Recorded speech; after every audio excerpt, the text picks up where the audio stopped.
Since my last video, I have received numerous inquiries concerning how to bring my suggestion to fruition.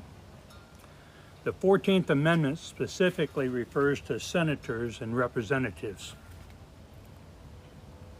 They are described as being capable of giving aid or support to someone with violent tendencies, someone who has no hesitancy to take the life of fellow citizens who oppose him.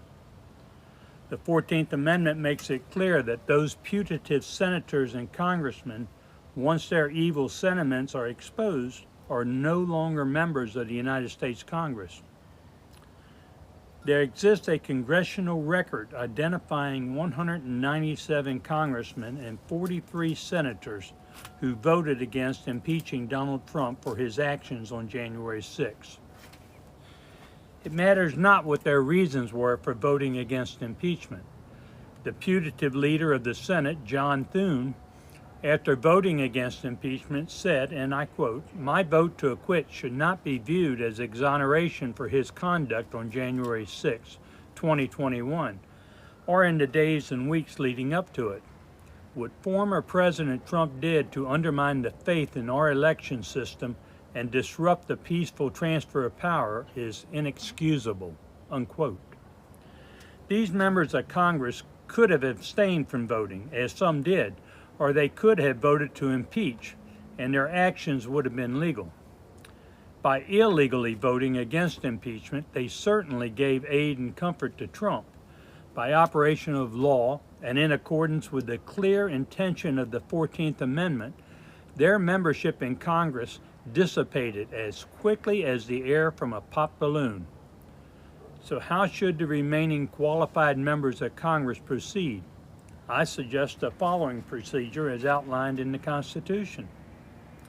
Section 5 of the 14th Amendment and even the U.S. Supreme Court says Congress shall have power to enforce by appropriate legislation the provisions of Section 3. The term appropriate is defined as conduct suitable or proper to the circumstances.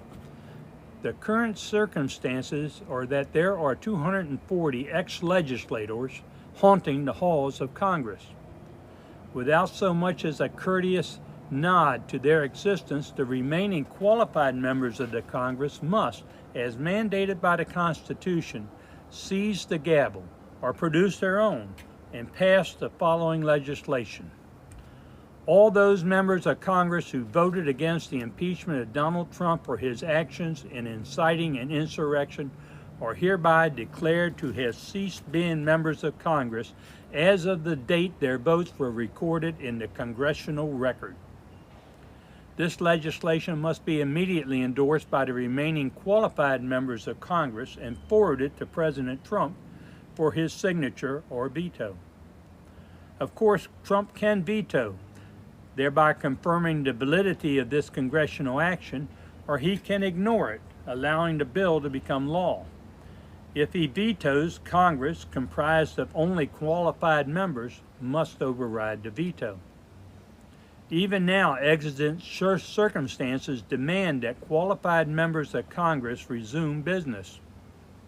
A new Speaker of the House and leader of the Senate must be voted on. The government must be reopened.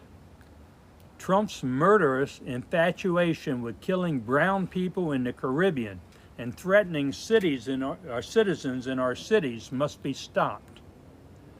The plan I propose is legal. There is no viable argument against it.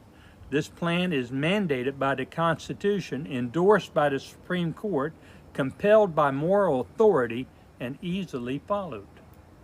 Lives, jobs, government services, democracy, and a return to decency are all awaiting this action. Those who oppose this plan should be reminded that continued support for Trump is not just morally wrong, it carries a penalty of 10 years imprisonment. It doesn't matter where the members meet. It can occur in the hallway or on the Capitol grounds. It doesn't matter if you don't have the official gavel. You can borrow mine or bring your own hammer.